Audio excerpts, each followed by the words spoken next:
Hey everyone, welcome to Comic SA. My name is Sean, and today we're going to be looking at Doomsday Clock issue 6. Okay, so as we're looking into Doomsday Clock, let's just jump into it. All right, so there are two parts here. Essentially, the one part is that we're getting a background to Marionette, and we're getting a background to Marionette and Mime, basically, and how they came to be. So I think what we see is that we see when Marionette was basically a child, her father was a toy maker. A toy maker. He also made like puppet little dolls and so on.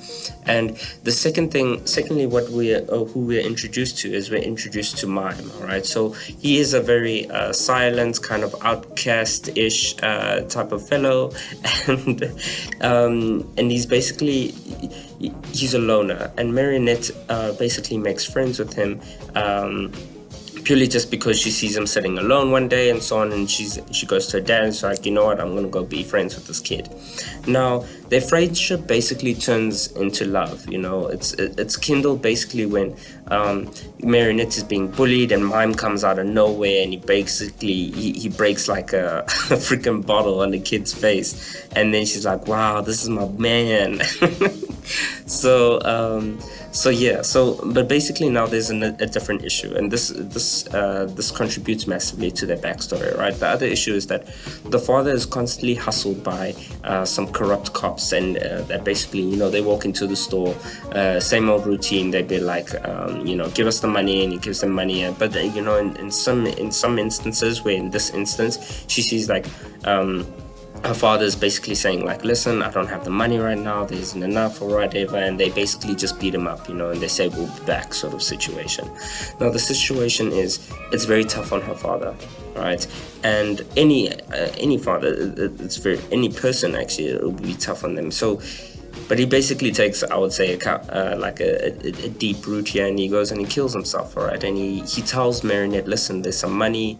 He leaves a letter saying like, listen, there's some money, take the money and run away, you know, and don't let people take advantage of you. Basically saying like, be better than who I am, you know. Now the cops come back basically with Marionette, and while Mime is there, and in her anger she gruesomely kills these two cops, which is like gak, man. Like she strangles everything, like it's nuts. Anyway, now then we catch up to what's going on now.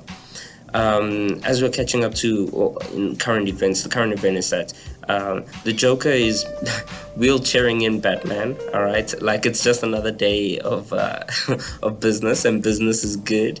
Now the Joker basically captures Marionette and Mime in the process as well. All right, to bring them to a location where the other villains are meeting up and so on. So basically, a little fit breaks out between Marionette and Mime with the Joker's goons basically, and nonetheless they basically mess up these guys really quickly. So but nonetheless, okay, we get to this stage where we get to where the villains are. We're talking about Captain Cold, Scarecrow, Penguin, the Riddler, all various villains that we are very accustomed to. Now the villains are discussing this whole Superman theory, you know, that's been creeping up, and the government creating metahumans. When the Joker strolls in with Batman, you know.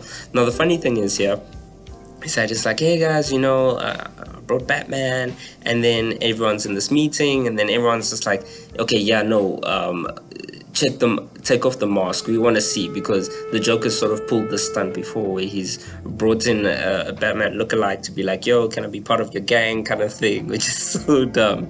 Anyway, and now, which means like the Joker's done this before. He's brought in, I think they mentioned like he just brought in an Arkham Asylum guard, dressed him up as Batman, and tried to sneak into one of their meetings, saying like, yeah, I caught Batman, let me be part of your friends, yeah, like your friends group or whatever.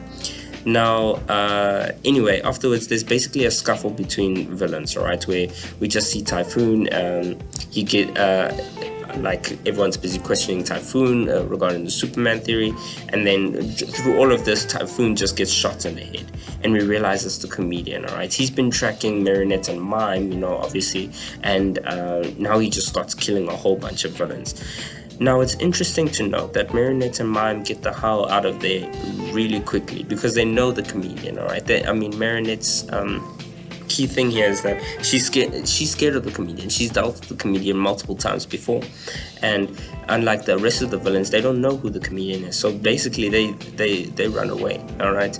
And after grabbing Mime, and Mime's doing crazy, silly stuff, but she grabs him and runs away, and basically sets off explosions and so on. He blows up the whole damn place. Now, it's interesting because I think we often used to think the Joker and the comedian are very similar, which to a certain extent, yes, but whenever we compared the characters, but the comedian at his core, he just finds, he knows the world is crazy, but he makes a joke out of it sarcastically, where the joke is completely insane. Now, it's interesting here, right?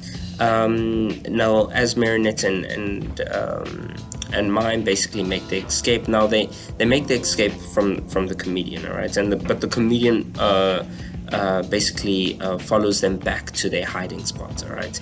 And because he's looking for where Ozymandias is, and before things escalate, he's about to shoot one of them, and the Joker basically knocks the comedian out, saving them. I'm assuming for a greater and bigger plan in one of his schemes. So yeah, I think it's very interesting. I like where Doomsday Clock is going. So yeah, listen, if you like the channel, as we're back up, if you like the channel, please like and subscribe. You can also follow us on Twitter, on Patreon. We do some tweeting. You may get some exclusive things on Patreon as well. And yeah, I'll catch y'all later. Cheers.